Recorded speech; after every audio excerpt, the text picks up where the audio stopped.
ዱባይ ስትሄዱ ማየት ያለባችሁ 5 የመዝናኛ ስፍራዎች።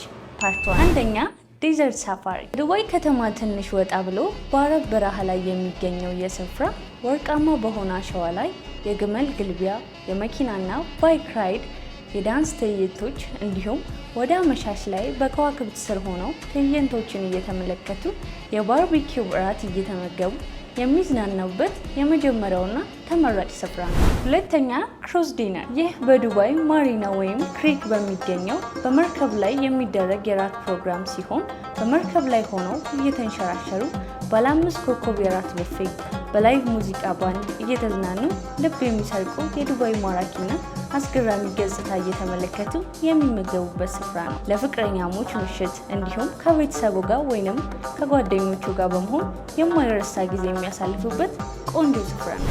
ሶስተኛ ሄሊኮፕተር ቱር።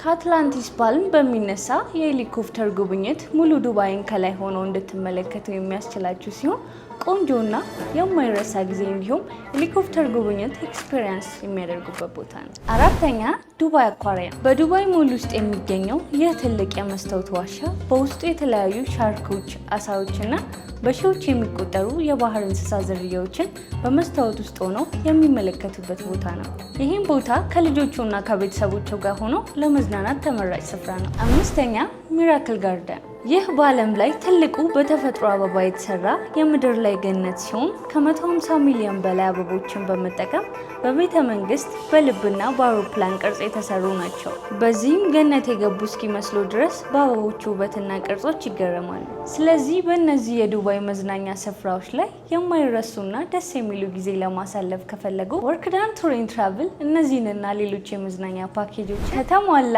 የቪዛ፣ የቲኬት፣ የሆቴልና ከኤርፖርት ጀምሮ እስከ ሆቴል እንዲሁም ወደ መዝናኛ ስፍራዎች የሚያደርሳችሁ የሸትል ሰርቪስ አገልግሎትን በአንድ ላይ ወይንም በተናጠል ያቀርብሎታል። ምን ይጠብቃሉ? ከስር ባሉ ስልኮች ይደውሉ፣ አሊያም አድራሻችን መገናኛ ዋች ህንፃ 2ኛ ፎቅ በመምጣት አገልግሎቱን ማግኘት ይችላሉ። ወርክዳን ቱር ኤንድ ትራቭል